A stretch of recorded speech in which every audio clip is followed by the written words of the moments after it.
Hey guys, welcome to the channel. Today I'm going to be reviewing Nosferatu. This is my first movie review for my channel as I usually post more of my gaming content and playthroughs. But with that said, I do want to do more reviews like this as I'm a huge cinephile and always have been. So if you like this content and want to see more of it, be sure to subscribe to the channel and I'll make sure this is a more consistent thing.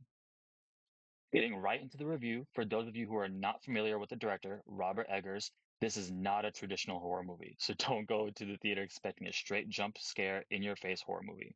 His focus, as in some of his previous projects, specifically comparing to The Witch, is on creating an atmosphere of tension, and man, does he nail it here. The shots he creates, the images he shows, not only sets the scene, but creates complete dread. The cinematography alone, without the characters even speaking, allows you to be fully pulled into this world.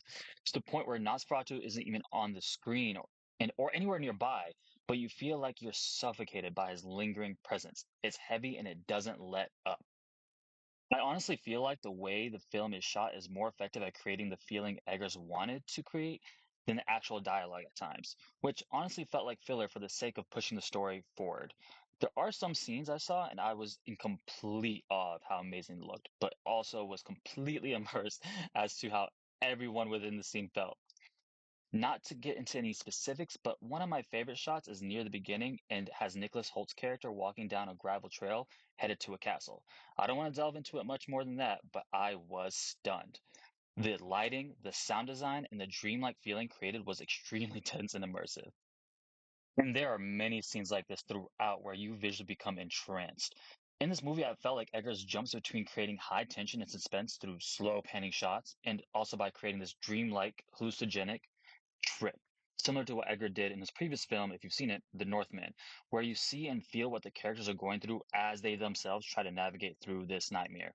And that's what this film is, a nightmare. Visually, this movie is stunning. Delving into the story and plot, I wouldn't go in expecting anything crazy or lots of twists and turns. The story is pretty much to the point. It's a gothic horror film that burns more and more until we hit the climax. You know what's coming, you hope it doesn't come, but every moment that passes, you realize what is inevitable.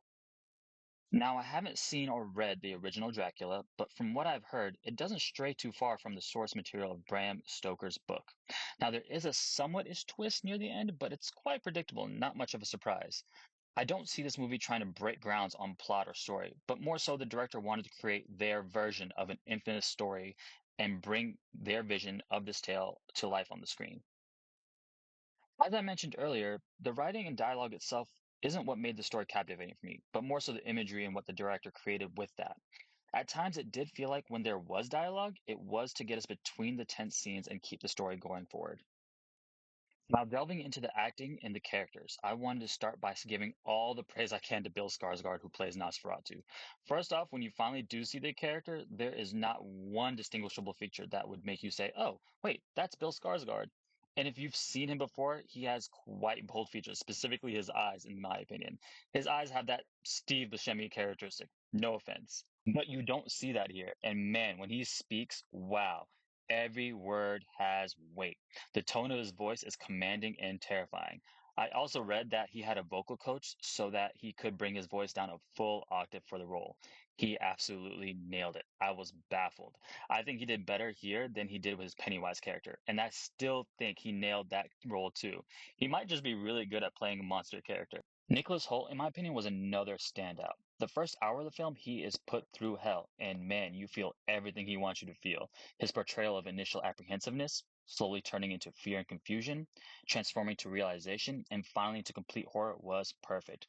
One of my favorite characters, honestly.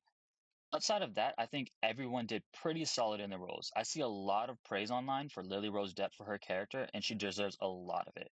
She does an amazing job of portraying a character torn between grooming and genuine lust.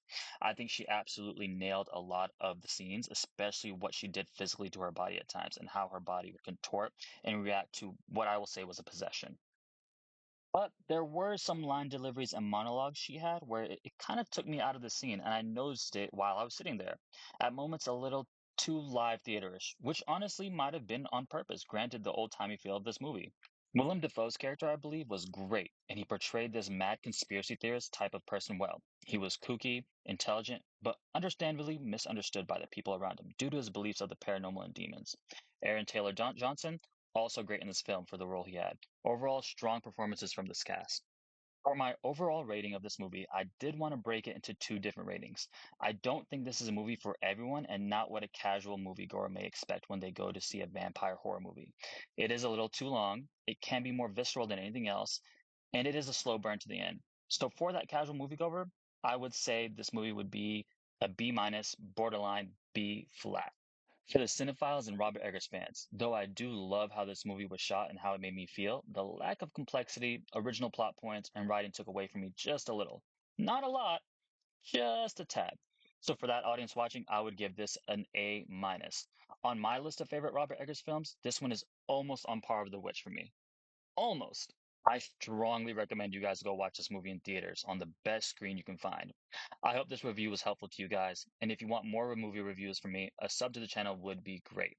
I appreciate you guys for watching, and I'll see you guys in the next one.